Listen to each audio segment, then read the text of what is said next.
नमस्कार। हम लोग इंडस्ट्रियल पॉलिसी को समझने की कोशिश करते हैं कि हमारी जो 1991 की है इंडस्ट्रियल पॉलिसी वो किस बैकग्राउंड में आई और किस तरह से आई।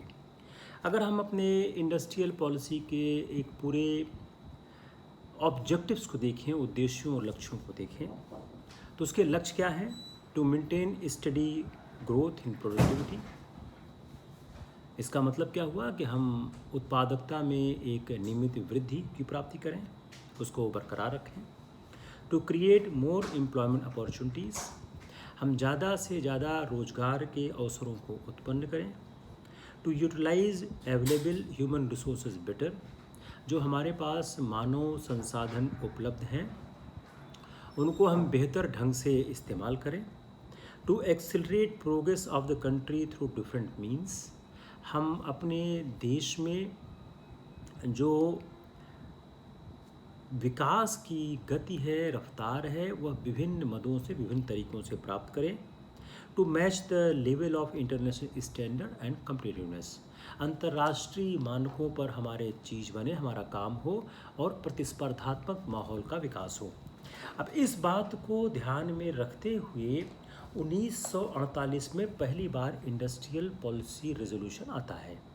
जो 1948 में 1948 में जो इंडस्ट्रियल पॉलिसी रेजोल्यूशन आता है उसमें पहली बात कही जाती है कि भारत एक मिक्स्ड अर्थव्यवस्था का देश है, भारत एक मिश्रित अर्थव्यवस्था का देश है। Indian economy will be A mixed economy.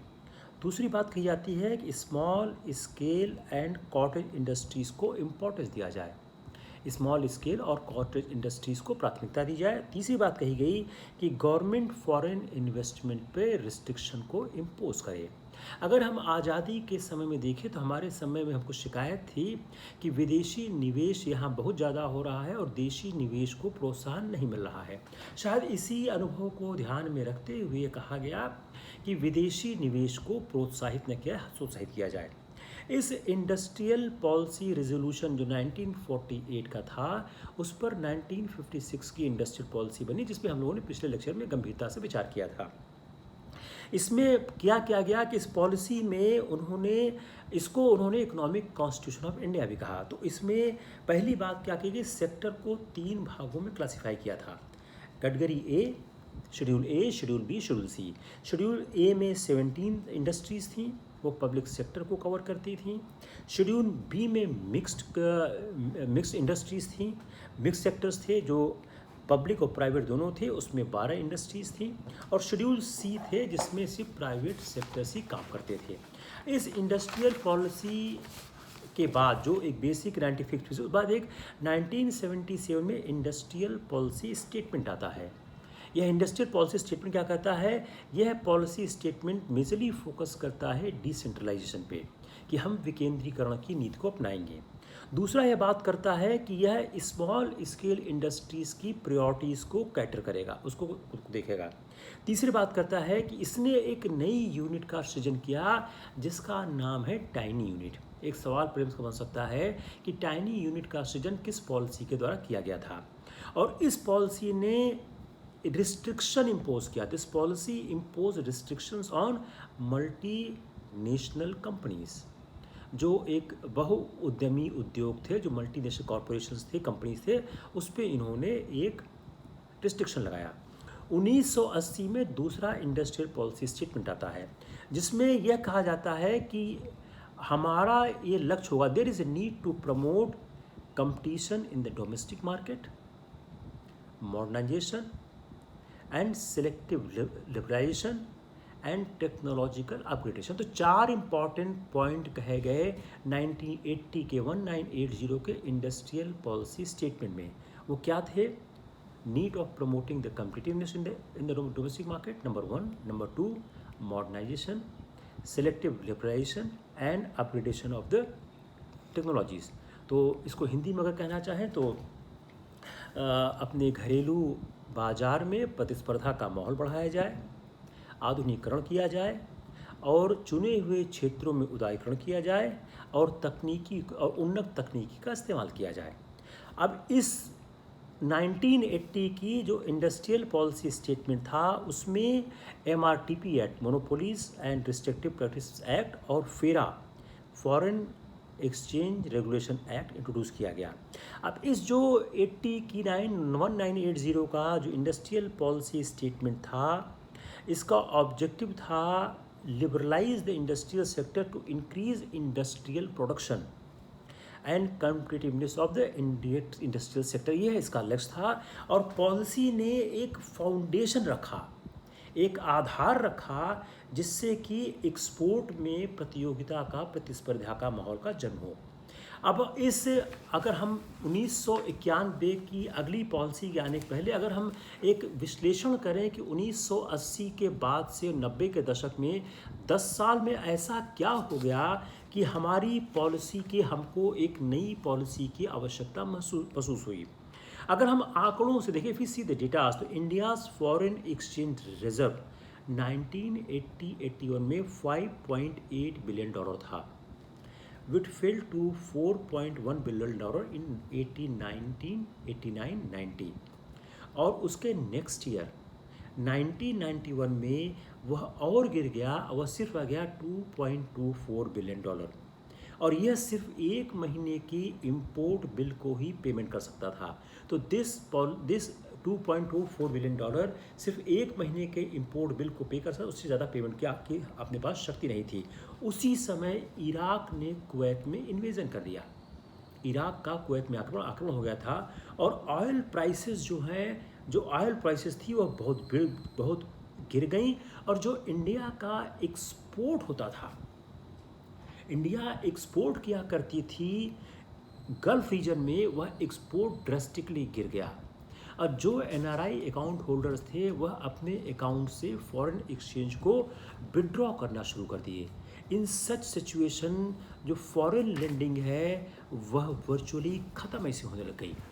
और उसी समय हालात इतने ख़राब हो गए कि हमको अपना 20 टन सोना जो है यूनियन बैंक ऑफ स्विट्ज़रलैंड को देना पड़ गया, फोर्स लेंड करना पड़ गया, ताकि हम इस मामले से बाहर आ सकें।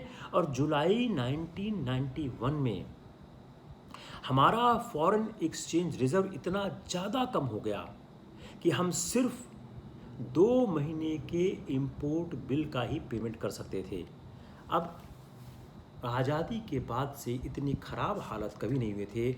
और जो ये massive fiscal and balance of payment की क्राइसिस थी जो 1990 में क्लाइमेक्स में पहुंच गई, इंडिया के पास कोई रास्ता नहीं था except to introduce a massive reform in the economic sector. और इसीलिए जो 1960 के दशक में आर्गूमेंट किया गया था, उस आर्गूमेंट के विपरीत आर्गूमेंट 1990 के आरंभिक दशकों में स्टार्ट हो गया।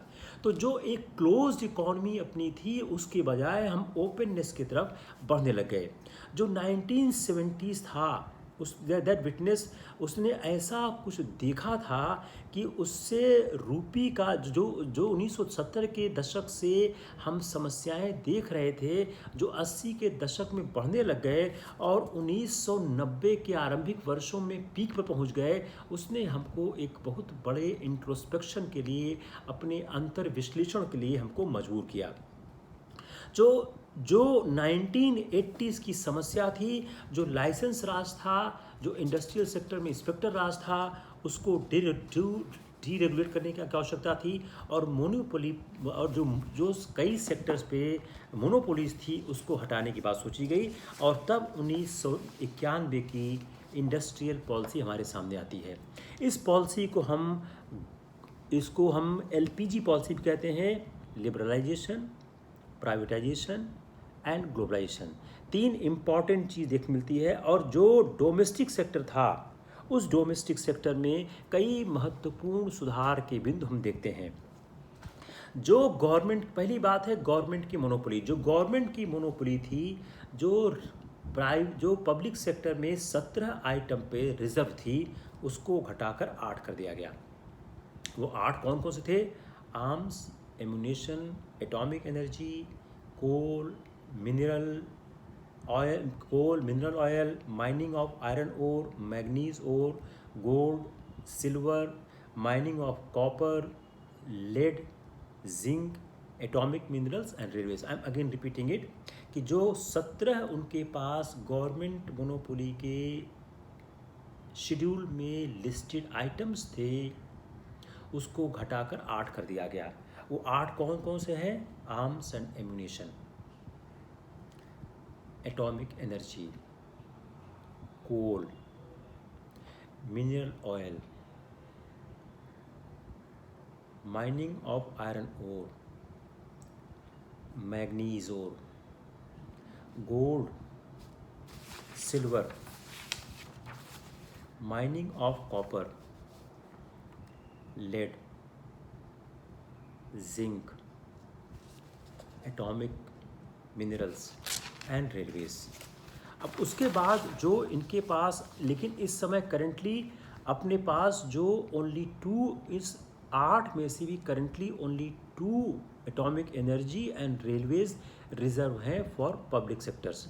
और जो एटॉमिक मिनरल्स है, जो अपना एटॉमिक मिनरल्स है, ये आता है एटॉमिक एनर्जी एक्ट के तहत, उससे हम इसको रेगुलेट करते हैं।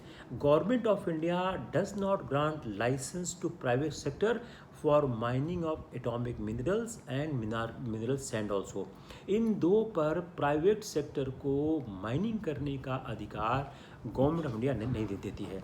साथ ही साथ however the for mining of mineral present in beach and sand deposit, the state government can grant license to private party subject to prior consent of the Department of Atomic Energy. Now we concentrate on this part of the lecture because again a question is being generated here. Just listen again very carefully what I wanted to explain you. जो atomic minerals है, जो atomic energy है, जो atomic minerals है, वह atomic energy act के purview में आता है। तो first thing you need to remember कि एटॉमिक एनर्जी एक्ट है वह कंट्रोल करता है एटॉमिक मिनरल्स को, और government of India licence grant नहीं करती है प्राइवेट सेक्टर को इन एटॉमिक मिनरल्स पे माइनिंग के लिए। It is the first point. Second, state government grant कर सकती है लाइसेंस प्राइवेट पार्टीज को subject to prior consent of the department of atomic energy. तो what I am trying to explain you कि जो बीच में और सैंड डिपॉजिट्स में जो चूँकि वह स्टेट का सब्जेक्ट है, तो बीच और सैंड डिपॉजिट्स में स्टेट के पास राइट है माइनिंग राइट्स को देने का, लेकिन वह राइट स्टेट एक्सरसाइज तभी कर सकता है जब वह एटॉमिक एनर्जी से कंसेंट प्राप्त करे। अब आपका सवाल कैसे करेंगे? वह डिपार्टमेंट ऑफ एटॉमिक एनर्जी और यूनियन गवर्नमेंट दोनों लिख देंगे। अगर आपको एग्जैक्टली पता नहीं है कि यूनियन गवर्नमेंट नहीं डिपार्टमेंट ऑफ एटॉमिक एनर्जी इसमें काम करता है, तो आप इस सवाल को गलत कर देंगे। यह हो गया फर्स्ट पार्ट। सेकंड पार्ट, तो आपने फर्स्ट पार्ट क्या देखा? Government monopoly. Come on the industrial licensing policy. इस पॉलिसी ने एबॉलिश कर दिया industrial licensing for all industries except for a short list of 18 industries. जो एक इंडस्ट्रियल लाइसेंसिंग का एक ह्यूज एम्पायर था उसको उसने डिमोलिश कर दिया और कहा सिर्फ आप 18 इंडस्ट्री पे आप लाइसेंसिंग दे सकते हो, बाकी पे लाइसेंसिंग का इशू ख़त्म कर दिया गया है। जो ये 18 इंडस्ट्रीज़ थी वो पीछे फिर कम कर दी गई और 1999 में उसको कम करके सिर्फ 6 इंडस्ट्रीज़ कर दिया गया। उसमें कौन कौन सी हैं? ड्रग्स हैं, फार्मास्यूटिकल्स हैं, हैजार्डस केमिकल्स हैं, एक्सप्लोसिव है जिसमें गन पाउडर आता है, डिटोनिंग फ्यूजेस आते हैं, टोबैको प्रोडक्ट्स हैं, अल्कोहलिक ड्रिंक्स हैं, इलेक्ट्रॉनिक है, एरोस्पेस है और डिफेंस इक्विपमेंट है। इन पे the compulsion for operating prior approval for setting units in metros were also removed. तो जो कंपल्सन था for prior approval for setting units in metros वो भी रिमूव कर दिया गया। तीसरी बात क्या है? Foreign investment and capital. जो फॉरेन इन्वेस्टमेंट कैपिटल था, यह this was the first industrial policy, ये पहली इंडस्ट्रियल पॉलिसी थी जिसमें फॉरेन कंपनीज़ को अलाउ किया गया कि वह मेजॉरिटी स्टेक कंपनीज़ में इंडिया में ले सकें। जो 47 हाई प्रायोरिटी इंडस्ट्रीज़ थीं उसमें up to the 51% FDI was allowed. और फॉर एक्सपोर्ट ट्रेडिंग हाउसेज, जहाँ पर एक्सपोर्ट ट्रेडिंग हाउसेज होते थे, FDI up to the 74% allowed. इसका मतलब क्या हुआ, एक्सपोर्ट ट्रेडिंग हाउसेज को इनकरेज किया जाए और एक्सपोर्ट पे काम को बढ़ाया जाए। आज की हालत क्या है, टुडे बहुत से सेक्टर्स ऐसे हैं जहाँ पर FDI 100% भी अलाउड है। और 34 इंडस्ट्रीज़ को प्लेस किया गया under the automatic approval route for direct foreign investment up to the 51%। तो इक्विटी 51% तक की आप 34 इंडस्ट्रीज़ में ले सकते थे। और यह भी प्रॉमिस किया गया कि धीरे धीरे वह बॉटल नेक्स किसी भी तरह का प्रोसेस में दूर कर दिया जाएगा, जिससे कि भारत को ज़्यादा से ज़्यादा फॉरेन एक्सचेंज प्राप्त हो सके। अब यह प्रॉमिस भी किया गया कि जो फॉरेन एक्सचेंज रेगुलेशन एक्ट था, जो फेमा बन गया, उसमें भी उसके द्वारा भी NRI को अलाउ कर दिया गया, जो नॉन रेजिडेंट अलाउ कर दिया गया कि 100% इक्विटी इन्वेस्टमेंट कर सकते हैं on non repatriation basis. Non repatriation basis पे 100% इक्विटी बेसिस कर सकते हैं in all activities except the negative, जो निगेटिव उसको छोड़ के सब पे कर सकते हैं।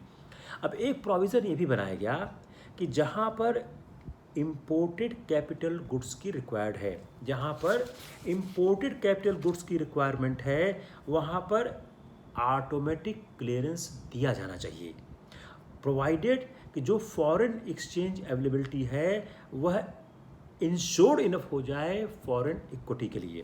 तो अगर कहीं पर इम्पोर्टेंट कैपिटल गुड्स की रिक्वायर्ड है, वहाँ पर ऑटोमेटिक क्लियरेंस की बात कही गई, लेकिन एक क्लॉज लगाया गया कि फॉरेन एक्सचेंज अवेलेबिलिटी की को इंश्योर किया जाए वो अवेलेबल है या नहीं है।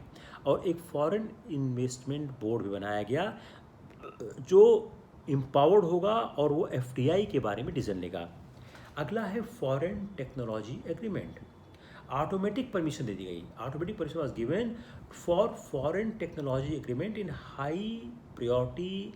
जो इंडस्ट्रीज़ हैं उनको अगर लमसम पेमेंट ऑफ ₹1 करोड़ और 5% royalty for domestic sales and 8% for export. तो फॉरेन टेक्नोलॉजी एग्रीमेंट की बात कही गई, आप फॉरेन टेक्नोलॉजी ला सकते हैं, उसके लिए ऑटोमेटिक परमिशन दिया जाएगा for in the high priorities areas, जहाँ पर फॉर हाई प्रायोरिटी इंडस्ट्रीज की एरिया में सेट करने लिए। तो फॉरेन टेक्नोलॉजी एग्रीमेंट में automatic permission was given for foreign technology agreements in high priority industries up to a lump sum payment of ₹1 crore, 5% royalty for domestic scale, 8% export, subject to total payment of 8% of scale of sales over 10 years period from the date of agreement or 7 years from the commencement। तो अगर आप इस पूरे fact को summarise करें तो आप कह सकते हैं कि भारत सरकार फॉरेन टेक्नोलॉजी इन्वेस्टमेंट बहुत फास्ट करना चाह रही थी, फॉरेन टेक्नोलॉजी को बहुत फास्ट लाना चाह रही थी, इसलिए उसने कुछ शर्तों पर ऑटोमेटिक परमिशन की प्रक्रिया शुरू की। जो पब्लिक सेक्टर इन्वेस्टमेंट था उसको रिव्यू किया गया और प्रॉमिस किया गया कि धीरे धीरे पब्लिक सेक्टर इन्वेस्टमेंट में डिसइन्वेस्टमेंट की प्रक्रिया को बढ़ाया जाएगा। MRPT एक्ट में अमेंडमेंट किया गया और MRPT एक्ट को अमेंड किया गया और उसमें बहुत सी कमियों को दूर करने की कोशिश की गई। जो टाइनी सेक्टर का डिफिनीशन है, definition of tiny sector change किया गया और उसमें एक जहां पर भी इन्वेस्टमेंट 5 लाख से कम है उसको टाइनी सेक्टर डिक्लेयर कर दिया गया। नेशनल रिन्यूअल फंड लगाया गया। नेशनल रिन्यूअल फंड का काम था कि लेबरर्स को सेफ्टी प्रदान किया जाए। और अगर आप इस नेशनल रिन्यूअल फंड को देखें तो यह आर्टिकल 43 ऑफ द कॉन्स्टिट्यूशन से बहुत ज़्यादा आपको सपोर्ट पाता दिख रहा है। आर्टिकल 43 ऑफ द कॉन्स्टिट्यूशन बोलता है लिविंग वेजेस फॉर वर्कर्स देना चाहिए। तो जो नेशनल रिन्यूअल फंड था वो आर्टिकल 43 ऑफ द कॉन्स्टिट्यूशन की को सम्मान करते हुए यह बनाया गया कि एक सोशल सेफ्टी नेट लेबर्स को दिया जाए, और फंड को 1992 में इस्टेब्लिश किया गया। और इसको इसी फंड के द्वारा जो वीआरएस स्कीम है, जो voluntarily first voluntary retirement scheme को लाया गया, ताकि जो एक्सेस लेबर फोर्स को कम किया जाए। एनआरएफ को एबॉलिश कर दिया गया, एनआरएफ को एबॉलिश कर दिया गया, और इससे वर्कर्स को रिलीफ पाई। तीसरा, अगर हम इस पूरे इस सिस्टम को देखें, तो इस सिस्टम को देने के बाद अगर हम एनालिसिस करने की कोशिश करते हैं कि हमको इस इंडस्ट्रियल पॉलिसी से फ़ायदा क्या हुआ, तो फर्स्ट पॉलिसी थी जिसने परमिट और कोटा राज को ख़त्म किया, पहला पॉइंट। दूसरा, पब्लिक सेक्टर को लिमिटेड किया गया, वह अब सिर्फ 2 सेक्टर में ही लिमिट रह गए। जो मल्टीनेशनल कंपनीज थी उनको इजी एक्सेस भारत में दिया गया। तीसरा, एक्सपोर्ट को इंक्रीज करने के लिए, to increase the export oriented units EOUs, export processing zones EPZ, agri export zone AEZ, और स्पेशल इकोनॉमिक जोन SEZ, और बाद में national investment and emerging zone NIMZ को बनाया गया। उसने बहुत ज़्यादा सुधार किया भारत की आर्थिक स्थिति को लेकर।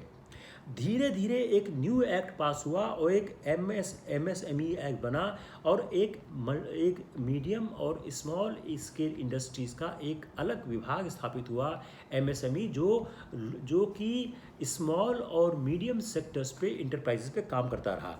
और इसने इस तरह से बिजनेस का मैनेजमेंट किया कि इंडिया में जो लाइसेंस और कोटा राज था वह पूरी तरह से समाप्त हो गया।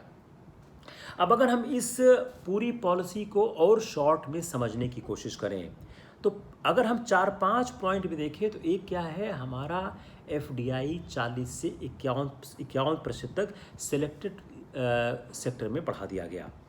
मैक्सिमम FDI की लिमिट 100% तक कर दी गई। कुछ सिलेक्टेड सेक्टर में जिनमें इंफ्रास्ट्रक्चर के और एक्सपोर्ट के इश्यूज शामिल थे, उसमें 100% तक FDI कर दिया गया। उसके साथ जो हमारा ये लाइसेंसिंग था, यह एक्सेप्ट 18 इंडस्ट्री के अलावा सब में समाप्त कर दिया गया। तो अगर हम इस रिव्यू करें इस पॉलिसी को, तो इसने बहुत ज़्यादा हेल्प किया भारत की ग्रोथ को बढ़ाने के लिए।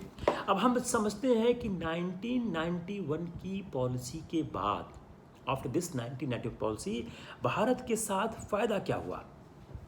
देखिए, जो 1984 में राजीव गांधी के टाइम में हल्का फुल्का एक लिबरलाइजेशन का मॉडरेशन काम शुरू हुआ था, लेकिन 1991 में जो डिफ़ॉल्ट आया और उसके बाद जो नई सरकार ने पॉलिसी लाई, अगर उस पॉलिसी को देखें तो इंडिया का जो ग्रोथ रेट था इन 91-92, ग्रोथ रेट इंडिया का 91-92 में सिर्फ 0.8% रह गया था, और वह 92-93 में बहुत फास्ट रिकवर करके 5.3% पर पहुंच गया, और यह 93-94 में 6.2% के ग्रोथ रेट पे पहुंच गया। तो अगर आप देखें तो विद इन 2 ईयर्स एक सब्सटेंशियल ग्रोथ प्राप्त हुआ इस न्यू इंडस्ट्रियल पॉलिसी को फॉलो करने के बाद।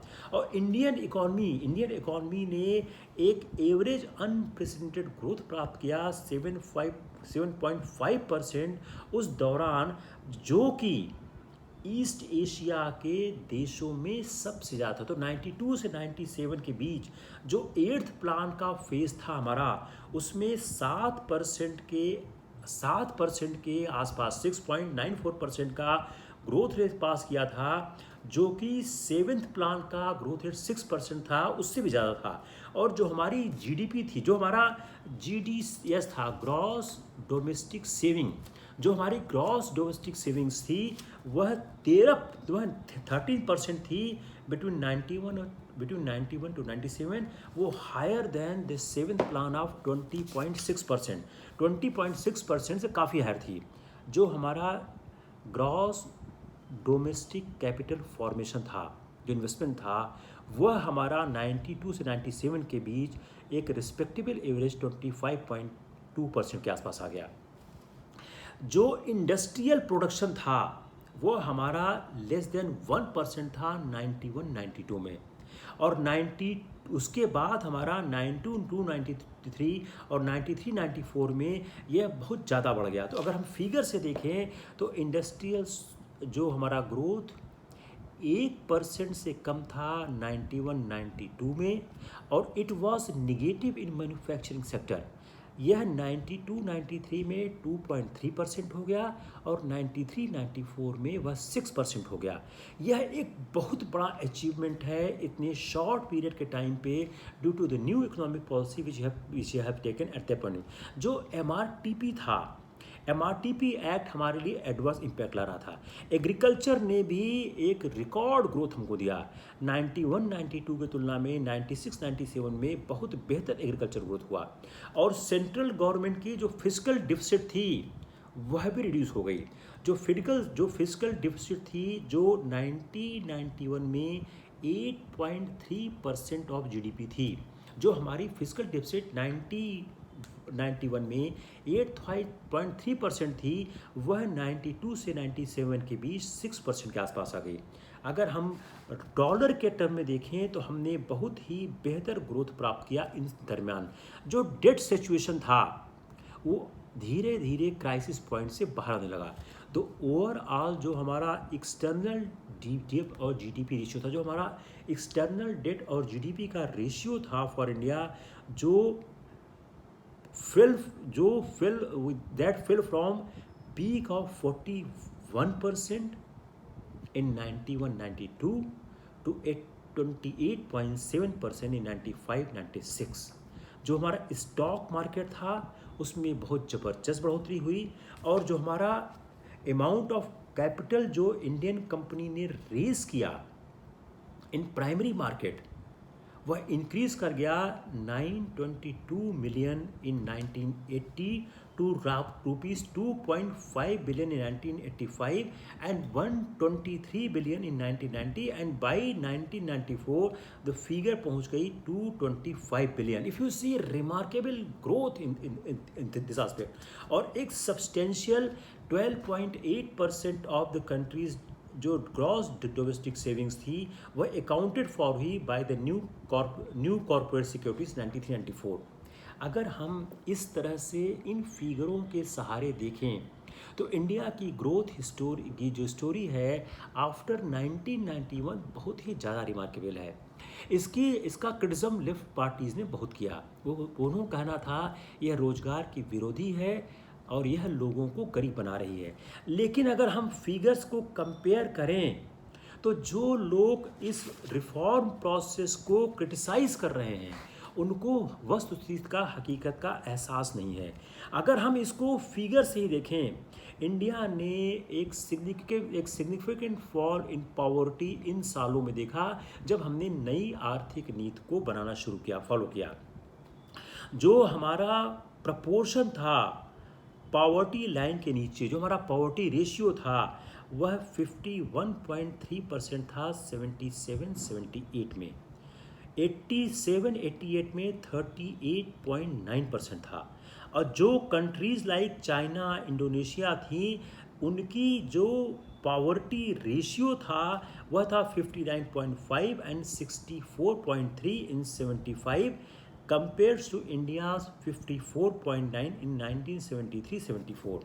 अगर हम देखें तो यह जो इंडिया ने पॉवर्टी के बारे में जो अचीवमेंट किया हुआ है वह अपनी नीतियों से बहुत बेहतरीन किया। जब आप कोई ऐसे लिखें तो आप इसको इस तरह से मूल्यांकित या इस तरह से एनालाइज करने की कोशिश करें कि इंडिया अपनी तमाम समस्याओं के बावजूद किस तरह से ग्रोथ को प्राप्त करी। मैं इसी को फिर से रिपीट करता हूँ। एक फिगर, पहला देखिए पॉवर्टी का फिगर। इंडिया ने पॉवर्टी में सिग्निफिकेंट फॉल को एक्सपीरियंस किया। जो हमारी प्रपोर्शन थी, जो हमारी पॉवर्टी की प्रपोर्शन थी, जो रेशियो थी वह 51.3% थी 1977-78 में। वह 38.9% हो गई 87-88 में। अब इसको हम कंपेयर करते हैं चाइना और इंडोनेशिया से। जो चाइना और इंडोनेशिया की जो पॉवर्टी रेशियो हमसे ज़्यादा थी, चाइना की थी 59.5, इंडोनेशिया की से 64.3 इन 1975। अब इसको हम कंपेयर करते हैं इंडिया के, तो इंडिया की 54.9 थी 73-74 में, वह जो कि रिड्यूस हो गई much below in the span of next 20 years. अब यह जो कंट्रीज थी, जो ये कंट्रीज की हम बात कर रहे हैं, these countries maintained a much higher rate of growth than India during this period, and their poverty ratios fell dramatically to 22.2 and 11.4 by the 1995, while India has fallen only to 36 by 93-94। अब यह पूरा जो मेरा lecture है, 2-3 चीज़ बताने की कोशिश कर रहे थे लास्ट पार्ट, कि हमने उस दौरान जब हम अपनी अर्थव्यवस्था को चला रहे थे और वह कंट्री भी चला रही थी, हमारा पॉवर्टी लाइन गिर रहा था। लेकिन जब ये कंट्रीज़ ग्रोथ की तरफ बढ़ने लग गईं और इन कंट्रीज़ ने अपनी पॉवर्टी लाइन को बहुत गिराया, उस दौरान इंडिया अपनी पॉवर्टी लाइन को उस तरह नहीं गिरा सकी जिस तरह से इन देशों ने गिराया। इसको दूसरी तरह से व्याख्या ये कर सकते हैं कि एक ऐसा वक्त था कि जब इंडिया अपनी पॉवर्टी लाइन को नीचे गिराने में सफल रही, चाइना, इंडोनेशिया ऐसे देशों के तुलना में ज़्यादा। लेकिन चूंकि भारत ने आर्थिक उद्धार समय के साथ आर्थिक नीतियों को नहीं बदला, जो 1975, 77, 80 में नीति थी वह 90 के लिए उपयुक्त नहीं थी। तो चूंकि भारत ने अपनी नीतियों को नहीं बदला, इसलिए दूसरे दौर में जब ये देश अपने यहाँ की पॉवर्टी लाइन को नीचे कर रहे थे, हम अपनी पॉवर्टी लाइन को उतना नीचे नहीं कर सके। अब हम कहना क्या चाहते हैं, what I want to explain you, कि there was a phase up to the 80s, जबकि इंडिया चाइना और इंडोनेशिया की तुलना में पॉवर्टी लाइन को ज़्यादा मात्रा में कम कर सका। लेकिन वही वो दौर था जब चाइना एक नई आर्थिक ताकत के रूप उभर रहा था और चाइना ने अपनी नीतियों को बदला और इंडिया ने अपनी नीतियों को नहीं बदला। उसका नुकसान फायदा क्या हुआ, चाइना ने 1978 के बाद एक मैसिव ग्रोथ को प्राप्त किया। चाइना एक मैन्युफैक्चरिंग हब बनकर सामने आता है, इंडिया ऐसा नहीं कर सका। अगर इंडिया ने भी 70 के दशक में एक प्रगतिशील और एक क्रांतिकारी कदम आर्थिक क्षेत्र में उठाए होते, तो जो चाइना की ग्रोथ हिस्ट्री है शायद वह भारत की भी हो सकती थी। It was a failure on the part of India, not able to change with the time. What step India has taken in 1991 may have been taken 10 or 15 years earlier. Then there may be a possibility we have the much more stronger the force which I am today. Second, China has converted himself as a manufacturing hub. India was not able to do it. यह आपकी industrial policy का पूरा lecture है। I think it's enough for the day and I will see you tomorrow with the new topic. Thank you.